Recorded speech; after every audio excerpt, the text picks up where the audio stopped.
Good morning, dear ones. Welcome to English Classroom. How are you all?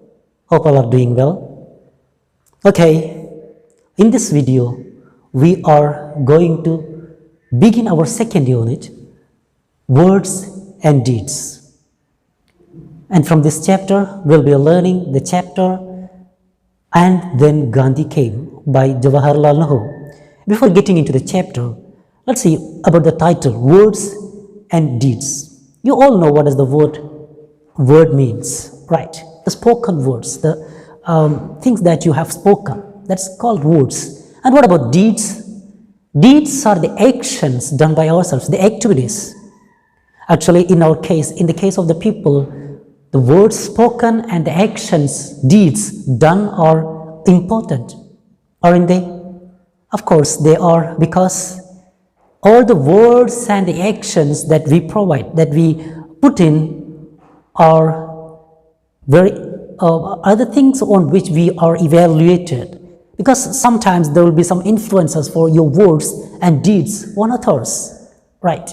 That's why it was rightly said by our Mahatma Gandhi, the father of the nation, that he says, keep your thoughts positive, because he says, keep your thoughts positive because your thoughts become your words.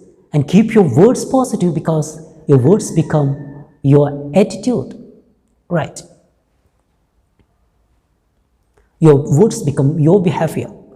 So that's very important that you keep your words positive. And if you have to keep your words positive, you have to keep your thoughts positive. Right? Once you have positive thinking, your tongue will speak positive thoughts. Whatever words you utter will have a positive power, right? And as you continue speaking positive words, your actions will automatically become positive. And the action you do among people will be your attitude towards things. On your actions and words that you spoke and do in the society, you'll be evaluated. People will come to a conclusion about any person looking at his words, listening to his words and looking at his actions. Right. So as we are living in a society, it's important that we are very much careful about using our words and deeds. Right. Because your words can heal some persons. You can inspire persons. You can motivate them. And at the same time, you can demotivate them too. Using your words, you can hurt them, right? Sometimes words are more powerful and more dangerous too, right? And the same way, your actions also can motivate others, can inspire others, and sometimes it will cause pain to others too. So, as we people would like to lead a life of positive, right? We would like to live a positive life. We have to do positive things. We have to talk positive things, right? Positive words. We have to regulate our actions and words in that way. Okay, so in this unit, we are going to deal with 3 chapters. The first one is, And Then Gandhi Came, a beautiful article, essay written by Jawaharlal Nehru. And the second one is The Price of Flowers, a beautiful, thrilling story written by Prabhat Kumar Mukhopadhyay, and the third one is a short poem written by James Shirley, is also very beautiful, pithy and very meaningful poem, right? In all these chapters, we can see what important is your word and your deed, right? Okay, let's begin the chapter. So coming to the chapter, you can see, we all know that our father of the nation, Mahatma Gandhi, was a well-known person all over the world. He has inspired a lot of people, right? Generations he has inspired and still inspires. And you know, different parts of the world, people have erected his statues because of their respect and admiration towards the great man. So he was such a great man, having that powerful personality, determination, right? And about him, once Albert Einstein wrote something in 1939. As he wrote about Gandhiji, he says, Gandhiji was such a person who could influence people only because of the power of his personality. Right? He could grab the attention of the people. He could grab the people towards him just because of the uncompromising personality he had, he possessed. Right? And he was a powerful man without having weapon with him, without having an army or a force with him. He was so powerful. His words were so powerful. His actions were more powerful. Right? He was such a great person. So you can read this excerpt in your textbook itself in the beginning of this chapter. Before getting into the chapter, you can read it and understand what does Albert Einstein talk about, our great leader, Mahatma Gandhi. Now, we are moving to the chapter, and then Gandhi came. It's a beautiful essay written by Jawaharlal Nehru, our first Prime Minister. He was such a prolific writer, and his language has the beauty to captivate any reader, right? Anyhow, let's move to the chapter. Before getting to the essay, let's know something about the author. Jawaharlal Nehru, who was born on 14th November 1889 and died on 27 May 1964, was the first Prime Minister of India. Jawaharlal Nehru promoted democracy, socialism, secularism, and unity, as we all know, right? He was the first Prime Minister of India, and we are so proud of him. While adapting modern values to Indian conditions, he had all these things in his mind, right? Nehru was a prolific writer in English and wrote a number of books such as The Discovery of India, Glimpses of World History, and an autobiography. And in 1955, Nehru was awarded the Bharat Ratna, India's highest civilian honor. So he was such a great writer. He was not only a prime minister, not only a politician, he was a great writer too. Okay. Jawaharlal Nehru writes about the timely arrival of Gandhiji to Indian politics, when the country was in dire need of such a leadership. We people, our forefathers, who were fighting for decades, not for decades actually, for centuries against the British rule, and they were having that dire need of a great leader. They lacked leader. They were in need of a leader, a great leader, and it was in such a situation that Gandhiji came to Indian politics. Gandhiji was like a beam of light that removed the darkness. Before the arrival of Gandhiji, it was full of darkness. The whole country was covered by darkness, and once he came, slowly the darkness started to vanish. Jawaharlal Nehru makes a right assessment of Gandhiji in his Discovery of India. So he makes the right assessment of Gandhiji's arrival in his book, Discovery of India. Okay, read the excerpt. Let's see.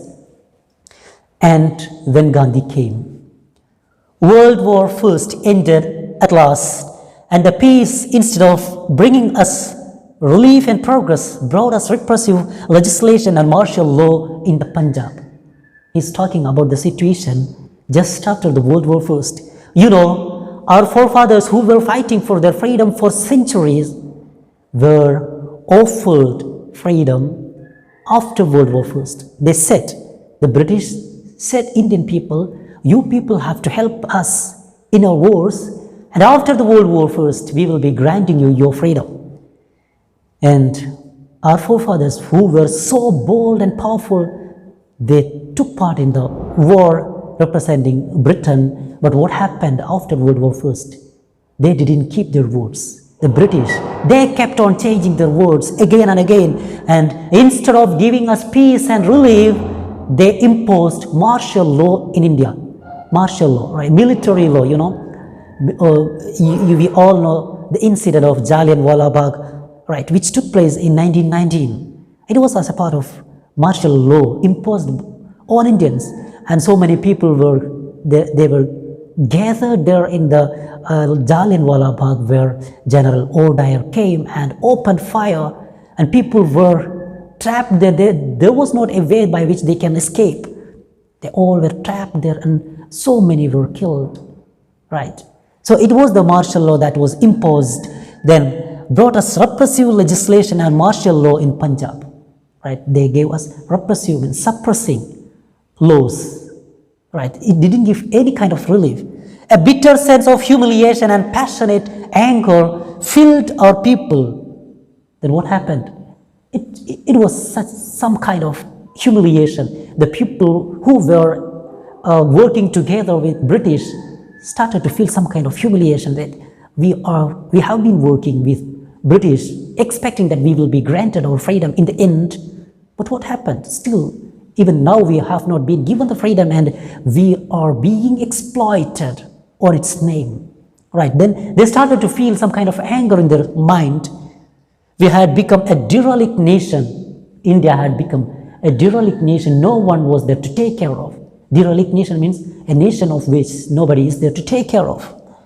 Yet what could we do? But what can we do? We are ruled by British. We don't have any power.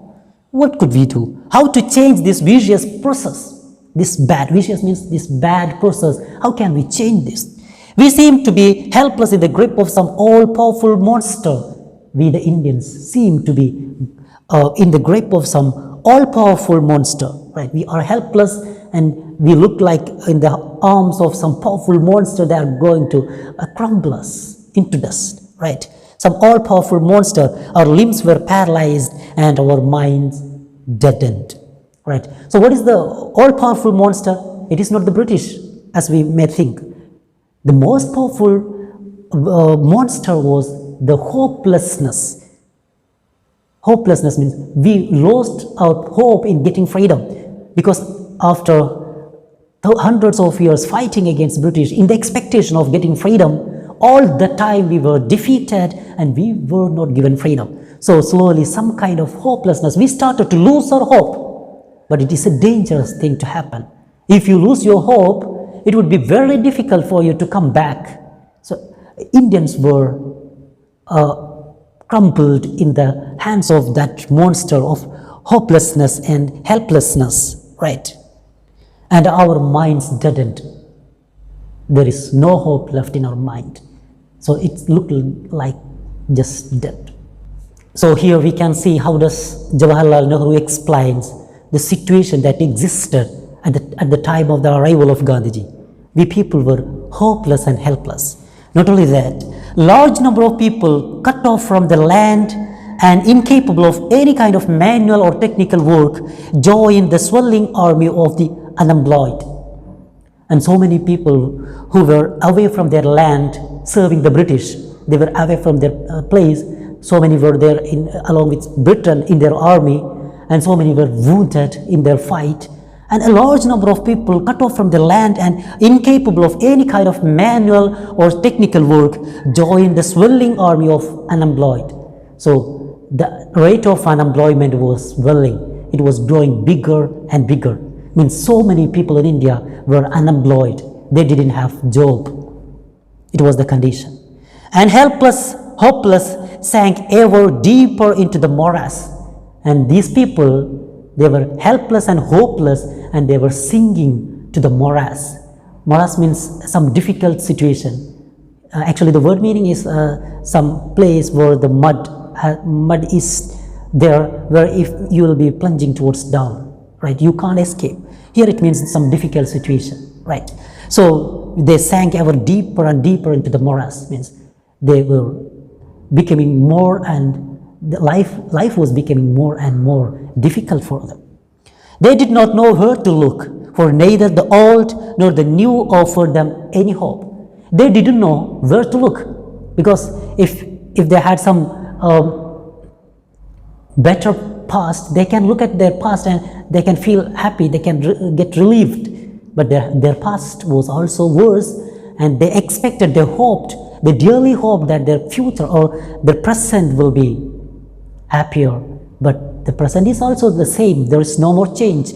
Though they had been offered of some kind of relief after the First World First, it didn't take place. It didn't happen. The British cheated the people. They changed their words, and the present situation is in no way better than the earlier situation. So it was the condition when Gandhiji came to Indian politics, right? What could we do? How could we pull India out of this quagmire of poverty and defeatism? Not for a few years of excitement and agony and suspense, but for long generations, our people had offered their blood and toil, tears and sweat. And this process had eaten its way deep into the body and soul of India, poisoning every aspect of our life. What could we do? What could the Indian people do at that particular time? How could we pull India out of this quagmire of poverty? How can India be taken away from the difficult situation? This one also, quagmire, is also dangerous situation.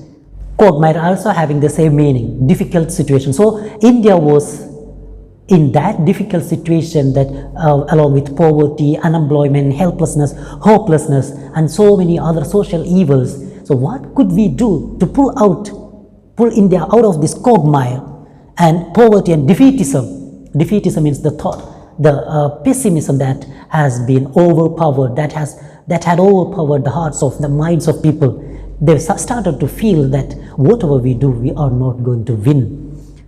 However fierce we fight, our fights will come in vain, end up in futility. It's just nothing. We can't do anything. That's what the situation.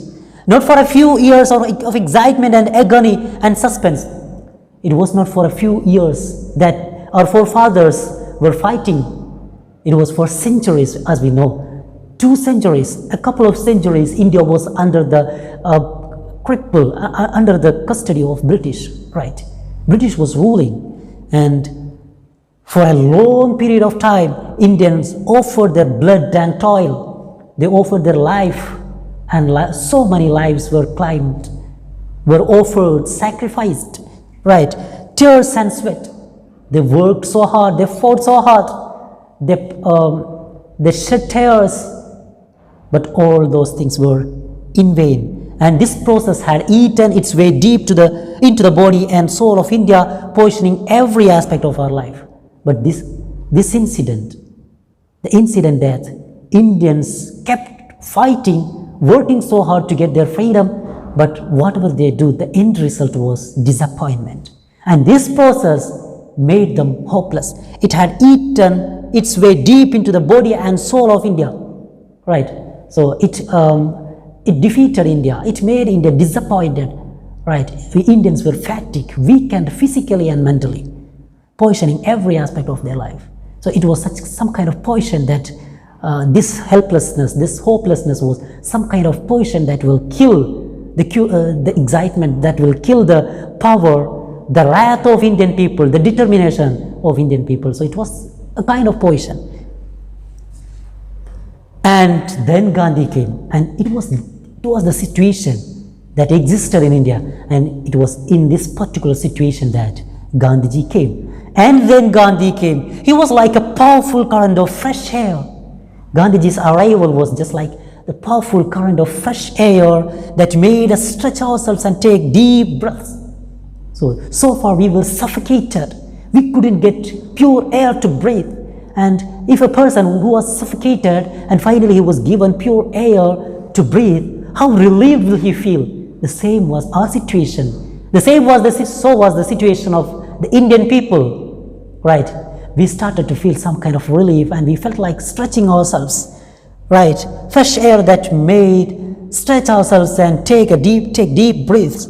Like a beam of light that pierced the darkness and removed the scales from our eyes.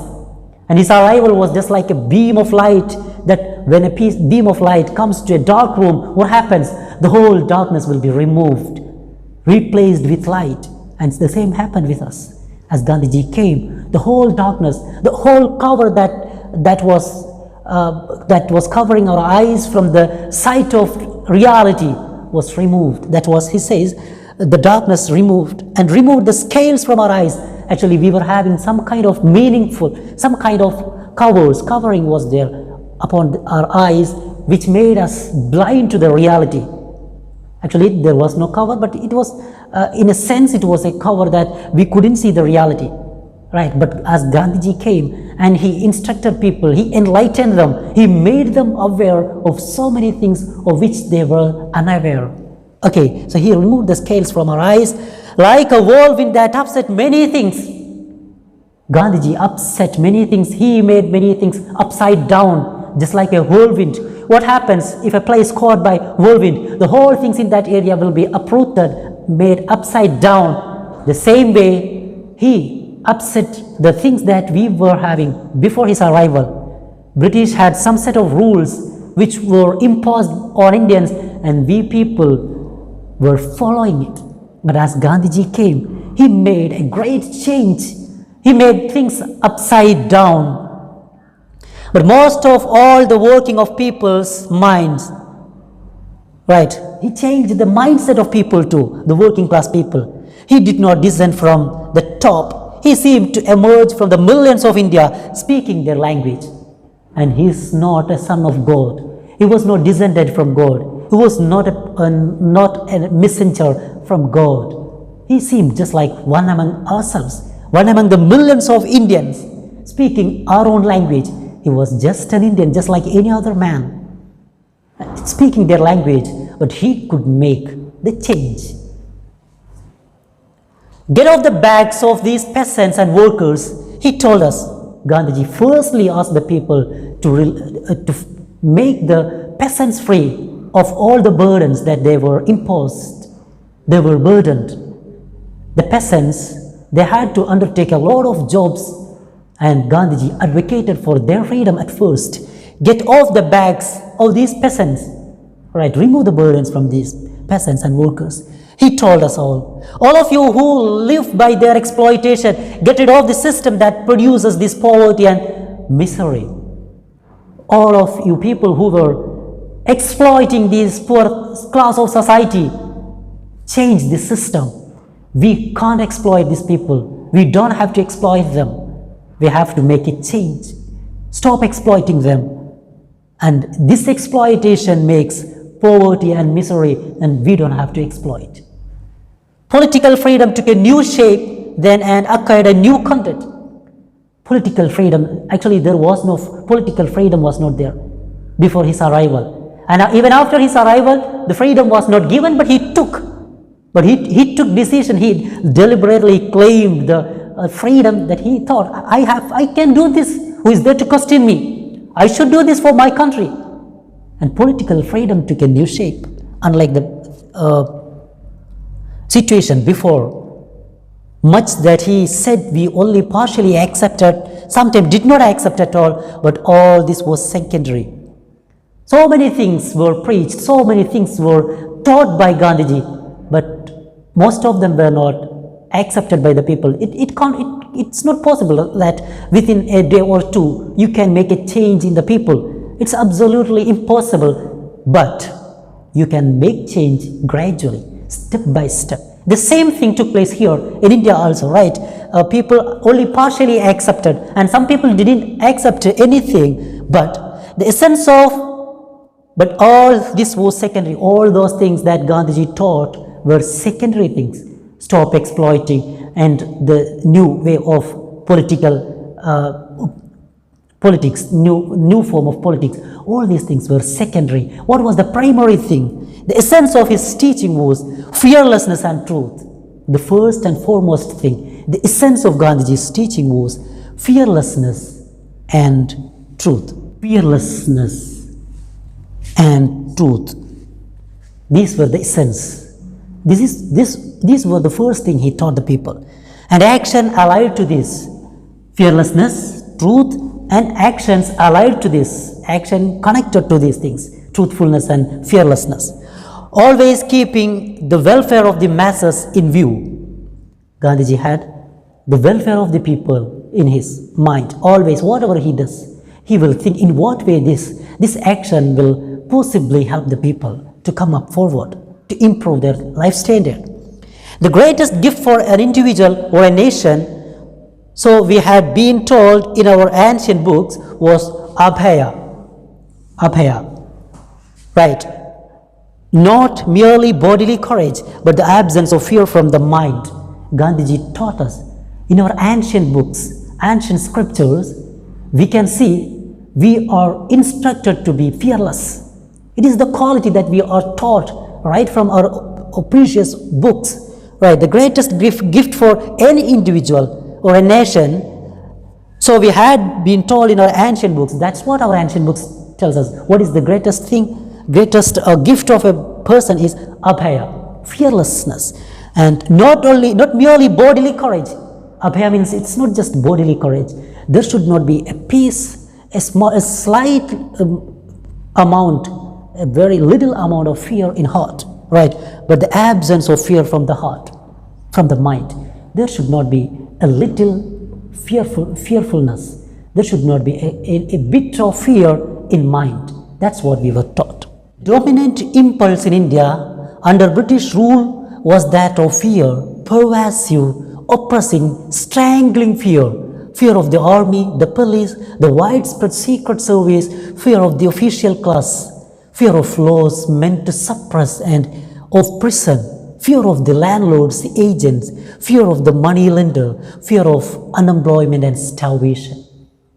So we said India was ruled by British for 2 centuries, and our forefathers, the Indians, were obeying them. The Indian people were being abide by the rules and regulations put forth by the British. Why? Was that because of the affection they had towards their rulers? Was it because of the admiration and the attraction? And is it because of the impression that the British rulers created in Indian minds? Of course not. The basic thing that made Indian people obey the British was fear.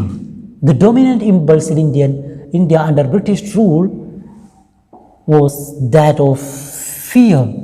The people were afraid. They were afraid of so many things, pervasive. The fear was pervasive, that was spreading from person to person, from place to place. They kept the Indians afraid always. They wanted to frighten them always so that they'll always be serving them. Right? So the fear was pervasive, oppressing, strangling means forcing on your throat, pressing on your throat, strangling fear. What was the fear? Of what? Of what the people were afraid? Fear of the army, the police, the widespread secret service. They were afraid of the army, the police, and there were secret service people, the spies, who will observe you always and take information from you to the authority which will bring you to the court, right? Secret service, fear of the official class, fear of the laws meant to suppress and prison laws, fear of the laws, fear of the landlord's agent, fear of the money lenders, fear of unemployment and starvation. All these reasons were there to frighten them. And it was because of the fear of these many things, Indians were following British, right? Which were always on the threshold. All these things can come to anyone at any time. They all there were at the threshold. You can expect any kind of this to happen to you at any time. So people were so afraid to do anything against their regulations, their rules. It was against this all-pervading fear that Gandhiji's quiet and determined voice was raised. So in the beginning, it was against this reason that Gandhiji raised his voice. He wanted people to be fearless. He wanted to remove the fear from people, from the mind of the people, because fear is the only reason which makes the people obey the British, which make the people be contented with the meager life, contented with the difficult life that they are passing through. It was against this all-pervading fear that Gandhiji's quiet and determined voice raised. Gandhiji understood that the people are caught by fear. So he raised his voice against this fear. He wanted to make the people fearless. Right? Be not afraid. Was it so simple?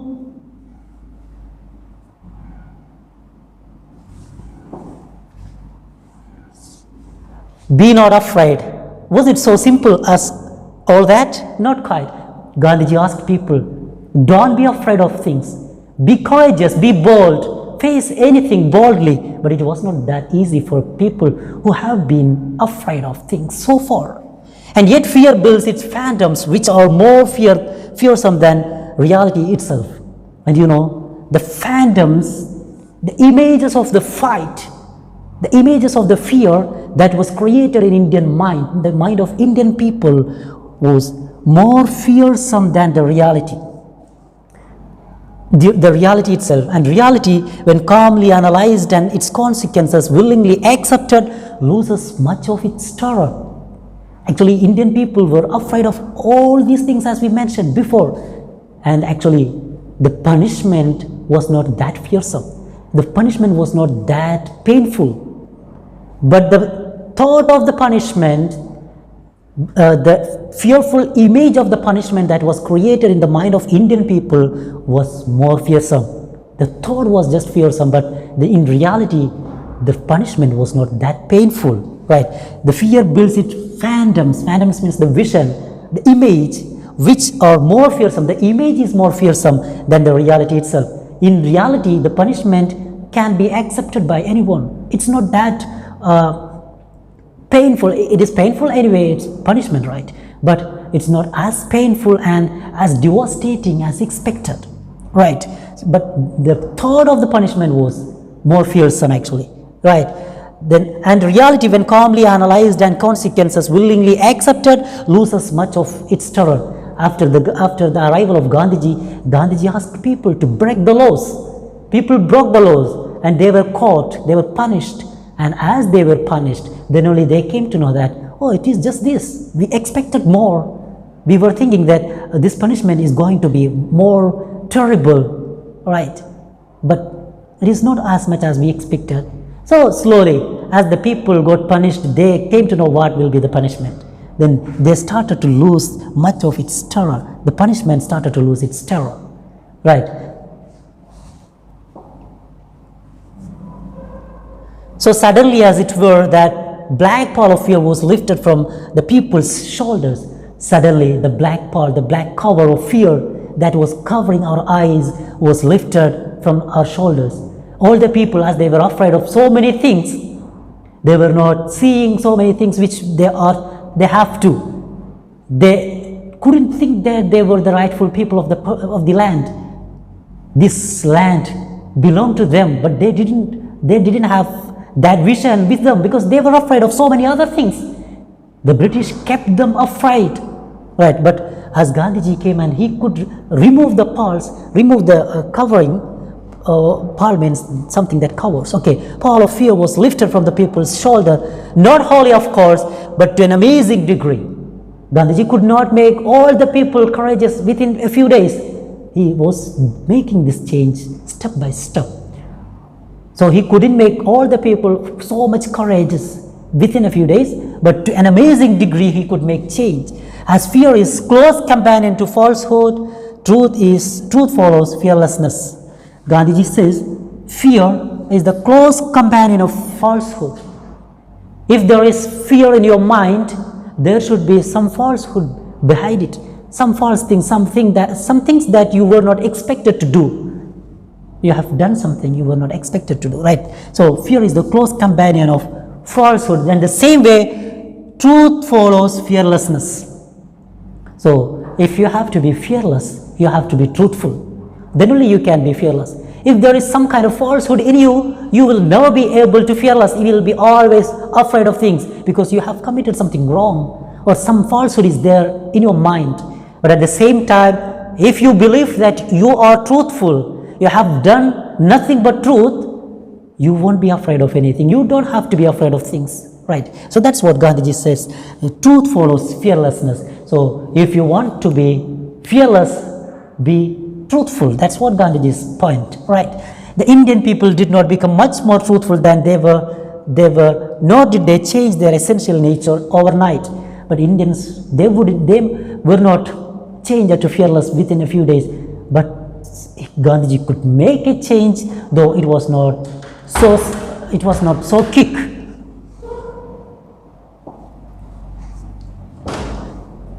Nevertheless, a sea change was visible as the need for falsehood and furtive behavior lessened. It was a psychological change, almost as if some expert in psychoanalytical methods had probed deep into the patient's past, found out the origin of his complexes, exposed them to his views, and thus rid him of that burden. So even though Gandhiji couldn't make all the people courageous, all the people bold, all of a sudden a sea change was visible. A great change was visible. So many people started to feel some kind of courage themselves was visible, and their need for falsehood and furtive behavior lessened, and they stopped, or they lessened their falsehood and furtive behavior. Furtive means secret. Some secrecies they were keeping with them, and they lessened that habit. Right. It was a psychological change. Gandhiji made a psychological change, almost as if some expert in psychoanalytical method had probed deep into the patient's past, found out the origin of his complexes, exposed them to his view, and thus rid him of that burden. Gandhiji acted just like an expert in psychoanalytical method. It's a branch of psychology which is usually used in medical psychology actually.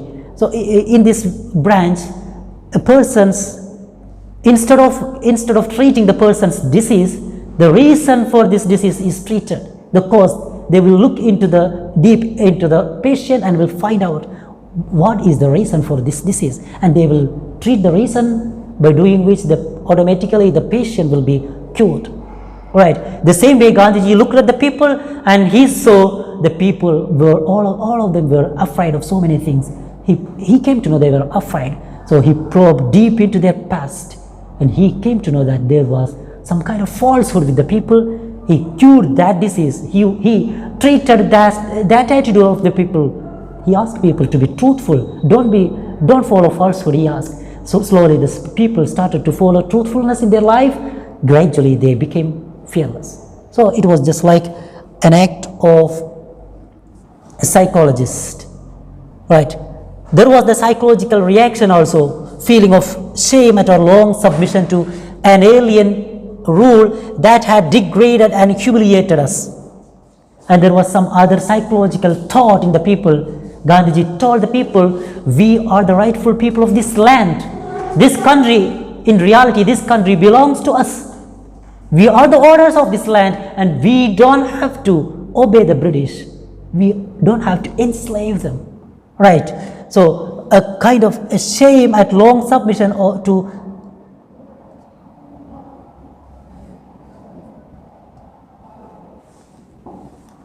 shame at our long submission to an alien rule.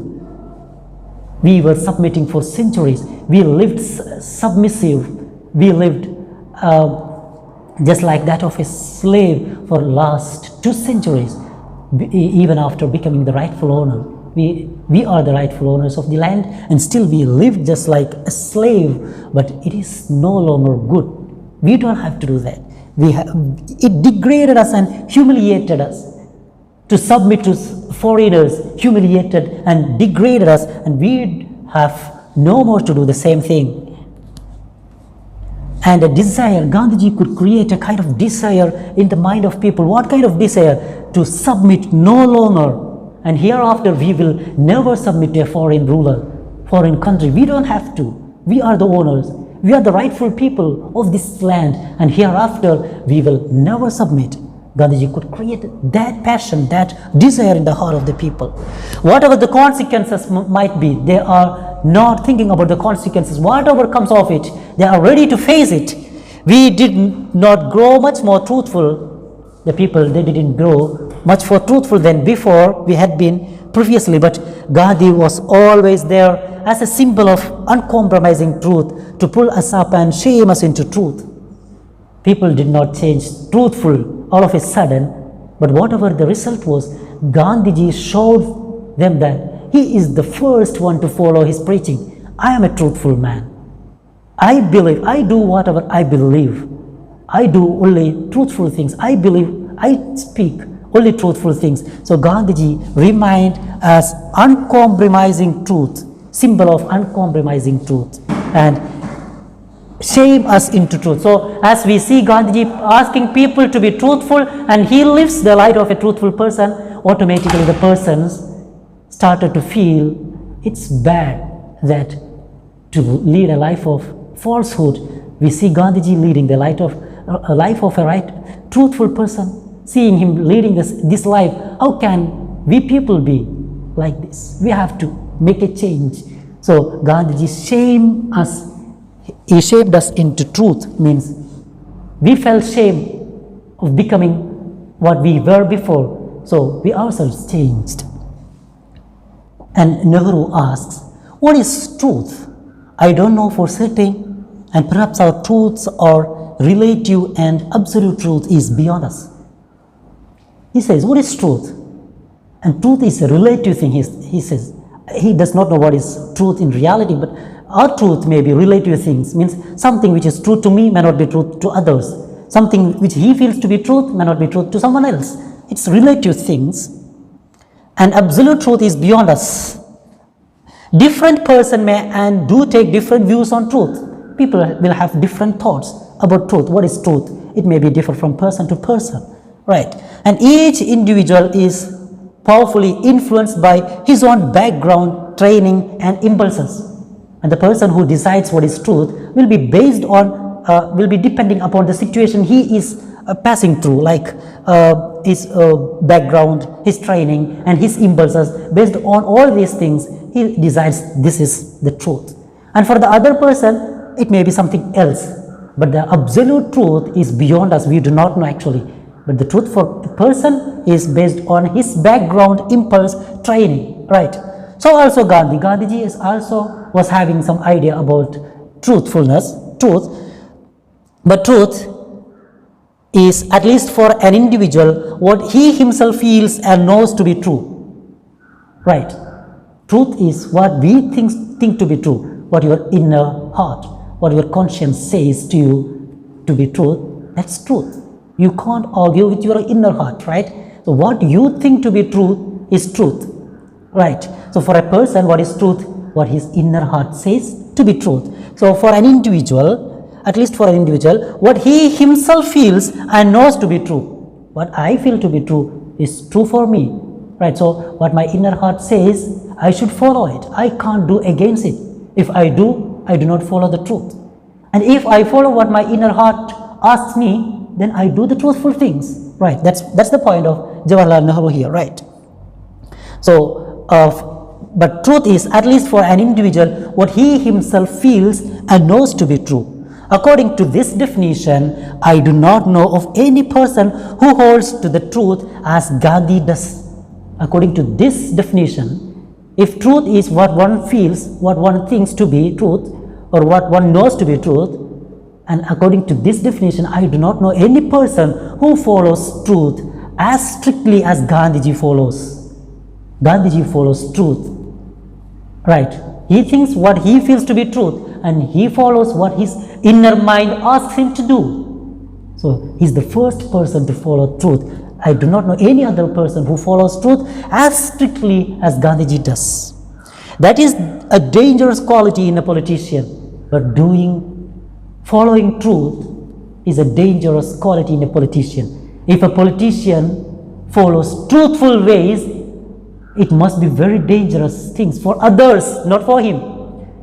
Gandhiji, being in colonial India, a politician who is truthful is the most dangerous people for British, because he follows only his heart. He doesn't look what happens after if I do this. He never thinks of the consequences. He's not afraid of the laws of the British. He just follows his heart. He's a truthful man. He follows his heart. So this is the most dangerous quality in a politician, right? It is most dangerous things that the British will have to face. For he speaks out his mind and even lets the public see his changing faces. He speaks out whatever he feels to be truth. He doesn't feel shame, or he is not afraid of speaking out his mind, right? And everybody of us could see its changing faces. The public started to follow him, and as he spoke, people started to follow, and he could make the change.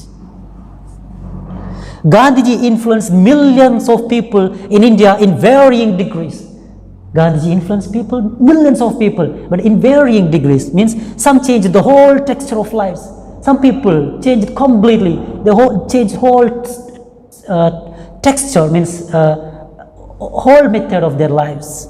Others were only partly affected. Some people accepted only in part. They didn't change completely, but in parts they accepted, or the effect wore off. Some people accepted something, and in some cases the effect wore off, means slowly it disappeared. Gandhiji influenced them, but in the course of time, the influence was, they started to lose its power. So the influence that Gandhiji created on the people was of varying degrees, in different degrees, and yet not quite. For some part of it could not be wholly shaken off. But one thing is real, that though the people were in different degrees in accepting his preachings or his values, there are things which can't be shaken off from anyone. At least in some ideas, Gandhiji influenced each and every person in the country. Right. Yet not quite. For some part of it could not be wholly shaken off. Some part of his influence could not be shaken off. It will remain with anyone at any time. Different people reacted differently, and each will give his own answer to this question. And this influence, Gandhiji's influence on different people was in different ways. The influence of Gandhiji on different people was in different ways, but in somehow or the other, each person was influenced by Gandhiji. His call of action was twofold. Gandhiji had two type of action in India. There was, of course, the action involved in challenging and resisting foreign rule. Gandhiji had two type of action in India. The first one was challenging and resisting foreign rule. Gandhiji had to fight against the British.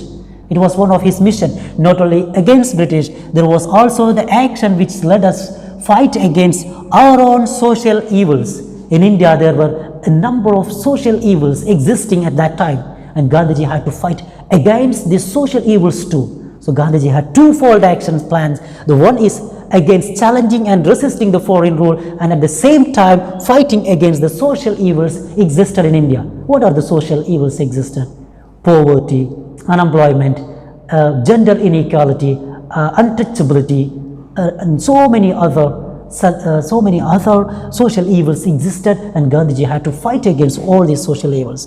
Apart from the fundamental objective of the Congress, the freedom of India, and the method of peaceful action, the principal planks of the Congress were national unity, which involved the solution of the minority problems and the rising of the depressed classes and the ending of the curse of untouchability. Apart from the fundamental objective of Congress had a fundamental aim, objective. What was it? The freedom of India. It was the basic aim of Congress. And apart from this basic aim, there were some other aims to achieve. What are they? The method of peaceful action. The freedom, we have to get the freedom, we have to gain the freedom through peaceful fights, right? Peaceful methods, peaceful action. And the principal planks of the Congress were national unity. Congress aimed at national unity, which involved the solution for the minority problem. All the minority and majority, everybody should stand together. You should unite to fight against the British. So by doing so, the problems of the minority will come to an end.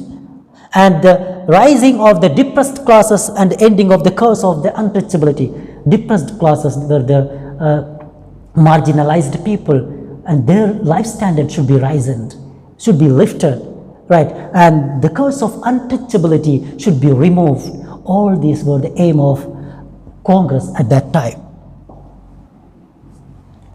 Realizing that the main props of British rule were fear, prestige, the cooperation of the people, and the certain classes whose vested interests were centered in British rule, Gandhiji attacked these foundations. Gandhiji inquired, probed, he deeply analyzed what are the things that keeps British rule here. He could understand, realizing that the main props of British rule were fear, The main props of British rule were fear, prestige. Fear we said in the beginning. What are the reasons for fear and how could fear make the people obey? The other things were prestige. Some people obeyed British because of their prestige. They were honored. Some people were enjoying some kind of position in British rule and they were obeying British just because they received this honor. If the British rule came to an end in India, they will never enjoy these honors. So prestige was one reason for British rule. The cooperation of the people. British could rule India because of their local help. Some people helped them.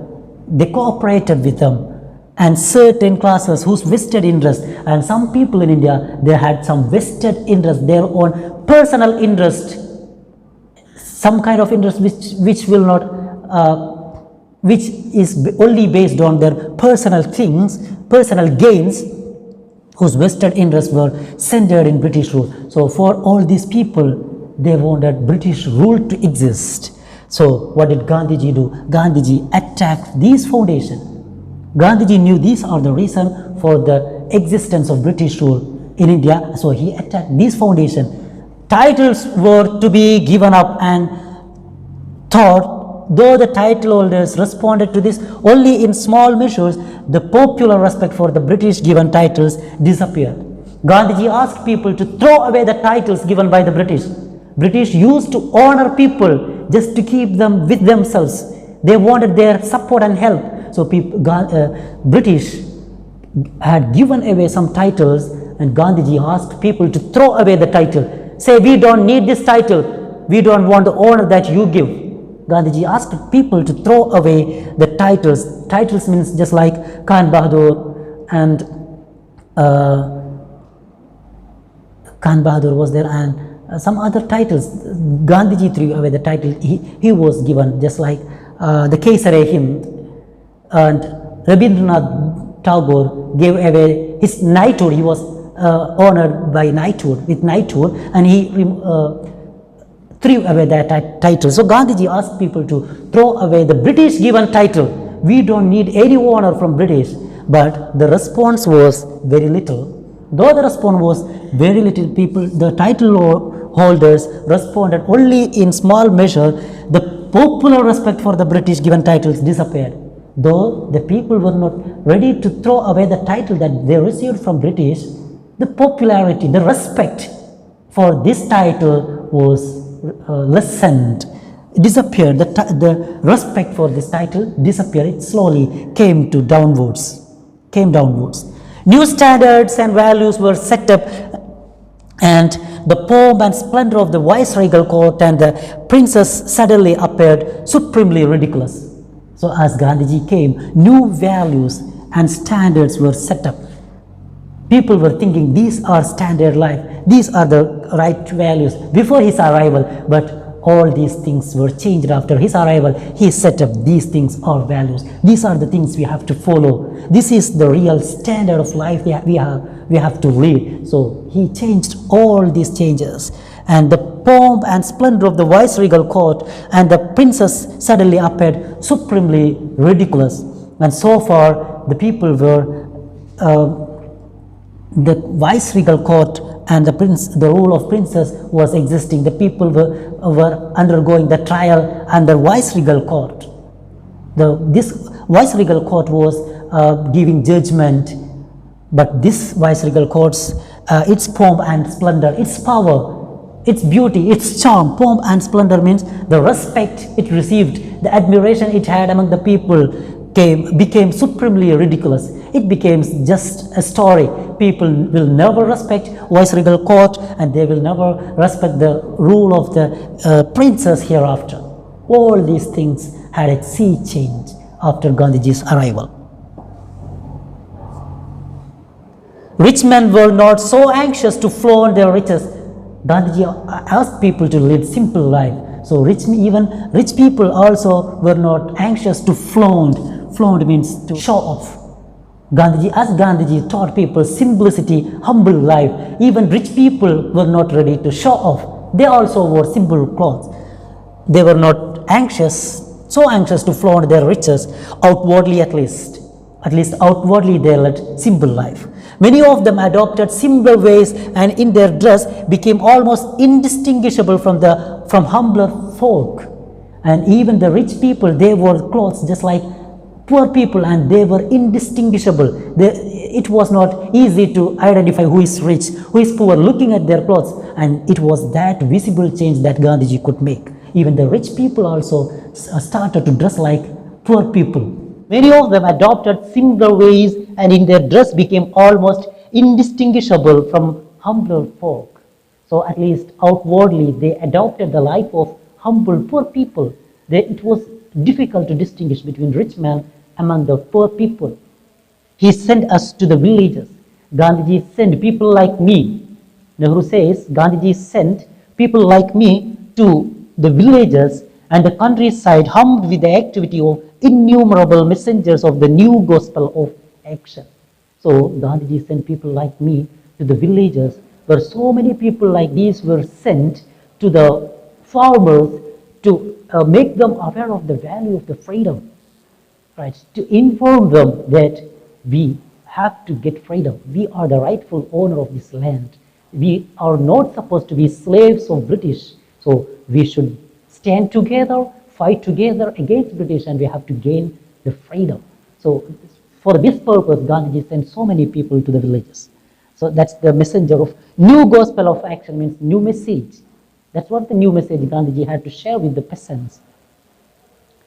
The peasant was shaken up and he began to emerge from his shell. Then what happened? As the people went to the villages and they started to spread the information, started to spread the idea of the freedom among the peasants, now they started to break the shell and they came out. They came out of the shell. So far their life was confined to their hut, their farmland. It was their world, nothing beyond it. Right? Their world was confined just to their family and the working place of these peasants. That's their farmland. Right? But as the people came and they started to propagate the new mission, the idea of freedom, they started to break the shell and they started to join this army. They started to follow Gandhiji. The peasant was shaken up and he began to emerge from his shell. It is some shell means some outer cover, right? Some outer thick cover. So as for Nehru, they were inside a shell so far, but as the people came and they started to propagate the idea, they break the shell and they came out. The effect on us was different but equally far-reaching. And this visit made some kind of effect on us people, we people, right? It created some differences on us, and different but equally far-reaching. It was touching deeply, for we saw for the first time, as it were, the villagers in the intimacy of his mud hut and with the stark shadow of hunger always pursuing him. So far, the life of the peasant was confined in the intimacy of his mud hut, and they were behind the stark shadow of hunger. They were starving, and it was their life. They used to it, right? Leading such difficult, miserable life, and being always busy with their farming and looking after their family. They didn't have any time left to look outside. But now, what is the case after the visit of these people to the villages? They always pursue him. Now all the peasants, all the farmers started to follow Gandhiji's vision. We learned our Indian economics more from these visits than from books and learned discourses. Now, by our visit to Indian villages, now we came to know what is the condition of villages of India. We had known about this so long before, but only through books and other publications. But now we see things face to face. Right? We have the opportunity to witness all the events that take place in the villages. So now we could understand what is the real picture of Indian economy when it comes to the villages. It was miserable. It was more miserable than we thought of. Right? We learned our Indian economics more from these visits than from our books and learned discourses. The emotional experience we had already undergone was emphasized and confirmed, and henceforward there could be no going back for us to our old life or old standards. So by seeing all these images, all this life in the villages, we could realize what is the real condition of Indian people, the villagers in India. So as we came to know about this, we took the determination that hereafter no going back. We can't allow this happen everywhere. Indians are not supposed to be slaves as this. So we will go forward. We will gain our freedom, and we have to set all the villagers, all the farmers free. They also deserve a better life. So hereafter, no going back. There won't be going back, right? There could be no going back for us to our old life or old standards. So there will be no going back. Only going forward, we will gain our freedom. We will fight until we get freedom, and we will have a better life. They decided. What was the idea of India which he was setting out to mold according to his own wishes and ideas? So Gandhiji is working so hard, he's struggling, he's leading all the fights. He must have an idea, right? Why does he do this? Of course, he had an idea. He was fighting for a land. He was fighting for an India. He had some dreams about India, right? What was the idea of India which he was setting out to mold? What kind of India? What sort of India he was trying to create? What is the India in his dream? According to his own wishes and ideals, in his wish, in his idea, what type of country he is going to make, what type of country he is fighting for, then he himself says, I shall work for an India in which the poorest shall feel that it is their country. So this is the most important part of this essay. Gandhiji is working for an India. What kind of India? That I shall work for an India in which the poorest shall feel, the poorest people shall feel that it is their country. The poorest people in this country will feel this is our India, this is our country. They should feel, not only the rich man, not only the businessman, right? Not only the fighters, even the poorest man, right? The poorest man should feel like this is my country, right? In whose making they have an effective voice, because poorest people, those poor people have effective role in gaining our freedom. It is not only the rich people, it's not only the official class, right? It's not only the military, right? There are so many poor people who were confined to their land and hut. They also have effective role in gaining the freedom. So Gandhiji wanted to make an India where the poorest shall feel it is their country. An India in which there shall be no high class and low class of people. Gandhiji is working against indiscrimination. No, Gandhiji is working against discrimination. He will never tolerate with discrimination. He is working for indiscrimination, right? So there won't be any difference between classes, no high class, no low class of people, and India in which all communities shall live in perfect harmony. All communities, no difference at all, no difference based on caste and creed. All the communities shall live in perfect harmony, peace and harmony, right? There can be no room in such an India for the curse of untouchability. Untouchability won't be tolerated in my India. There won't be any room, there won't be any space for untouchability in the India, or the curse of intoxicating drinks and drugs. In the India that Gandhiji was dreaming of, there is no space for intoxicating drinks and drugs, right? Women will enjoy same right as men. Women will be equal as men in their right. There is no speciality for men than women. Everybody will have equal rights. Everybody will enjoy equality. This is the India of my dreams. This was the India that Gandhiji was dreaming about. It was for this India he fought.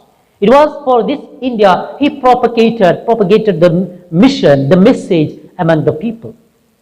Proud of his Hindu inheritance as he was, he tried to give to Hinduism a kind of universal attire and included all religion within the fold of truth.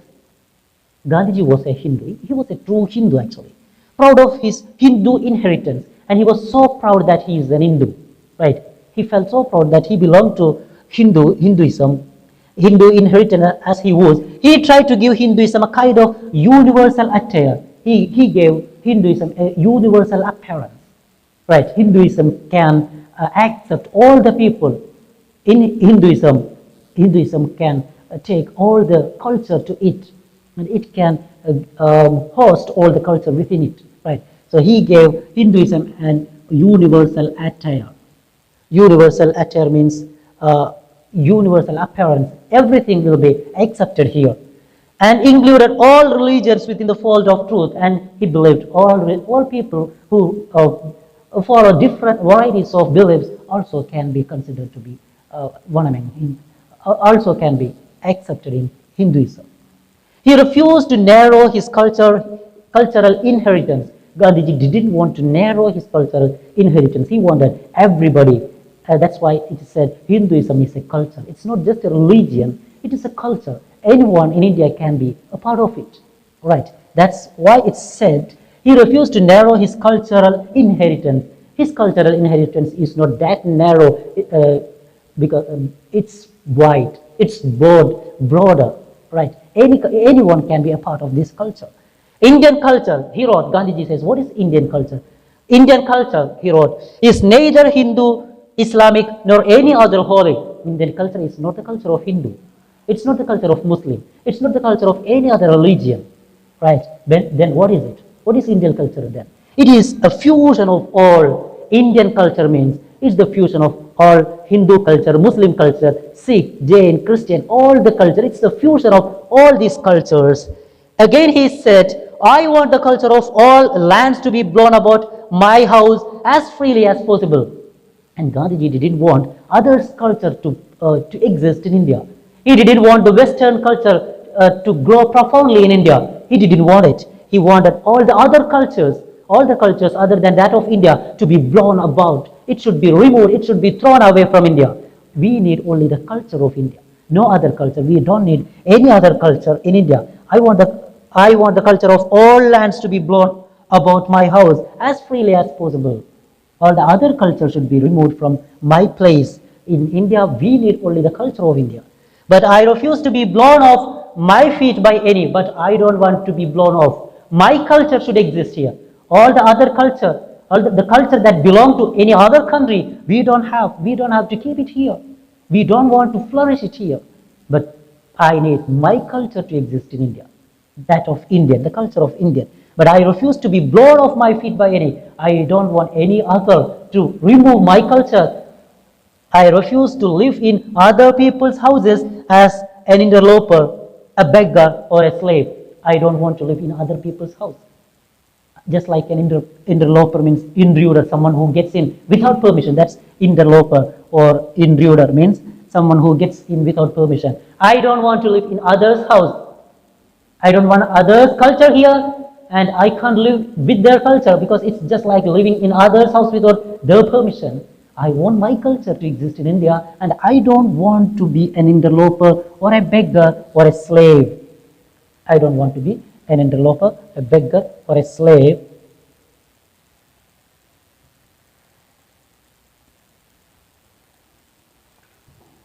I don't want to be an interloper, a beggar, or a slave. Influenced by modern thoughts, currents, he never let go of his roots and clung to them tenaciously.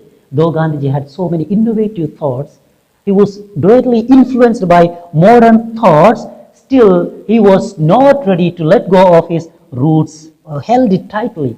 Clung means held. Clung them tenaciously, firmly. Gandhiji held the culture of his land, of his root, the culture that he received from his parents and grandparents. He held it tightly. Tenaciously means tightly. It is not surprising that this astonishingly vital man, full of self-confidence and unusual kind of power, standing for equality and freedom for each individual, fascinated the masses of India and attracted them like a magnet. So there is nothing surprising that people following Gandhiji, all the people, even the farmers, the businessmen, the middle class people, the official class people, everybody were following Gandhiji. They were attracted just like a magnet towards him. Then there is nothing surprising in this because he was such a great man that he was astonishingly vital man. He was so important person, full of self-confidence. He was very confident that he can win the freedom for India. He can gain with his confidence and along with the help of the other Indians. So he was such a great man with great confidence and unusual kind of power. And his power was unusual, extraordinary power he had. His power was not because based on the force he had. It was not based on the weapons he had. It was his confidence, his determination, and the acceptance of the people. It was his power. That's what made him a most powerful person. And he's standing for equality and freedom for each individual. He wanted equality to exist everywhere. No one should be discriminated. Everybody should enjoy equal freedom, and everybody should be given freedom. And he fascinated, attracted, enchanted the masses of India and attracted them like a magnet. So having all these qualities within him, he could attract the hearts, the minds of people towards him. So there is nothing surprising about in the case of Gandhiji, because he had all these powers which made him attract the people towards him. And he seemed like to them to link up the past with the future and make the dismal present appear just as stepping stone to the future of life and hope. And Gandhiji taught people we had a glorious past. In India, before the arrival of foreigners, we had our own kings and they ruled India, and we had very glorious past. And so many monuments are there existing, right? Like that Red Fort, Taj Mahal, and Juma Masjid of Delhi Juma Masjid, Qutub Minar, and so many temples in South India. There are so many temples which bear witness of our glorious past, right? So we had a glorious past, and of course we will have a prestigious future. That's why we are struggling. That's what we are working for. And Gandhiji foresees we will have a great future. And for now, at present, we are facing some difficulties. The dismal present. At present, we are facing some difficulties, and this dismal present is just a stepping stone towards our great future. So we had a glorious past, we will have a great future, and at present, the difficulties that we are facing nowadays are just a stepping stone to our great future. That's what Gandhiji taught people. That's the hope that Gandhiji gave the people. Thus, he effected a vast psychological revolution, not only among those who followed his lead, but also among his opponents and those many neutrals who could not make up their mind what to think and what to do. Thus, Gandhiji could make a sea change in the people, not only in those people who followed his ideals. There were so many people who followed his ideals, and there are some people who didn't. But Gandhiji could create a change in everyone, in his followers, in his opponents, and in those people who didn't take any stance in his case. And all those people were influenced, and Gandhiji could create some kind of change in their life or in their attitude. So that's all about the chapter. And then Gandhi came. It is taken from Jawaharlal Nehru's The Discovery of India. Hope you understood this. The essay. If you didn't, please watch it again and again, read your textbook, and make sure you got all the ideas that were discussed here in this chapter. And behind this text, there are some activities which you will have to go through later. We will be discussing it later. Okay. Anyway, thank you for watching. Have a great day.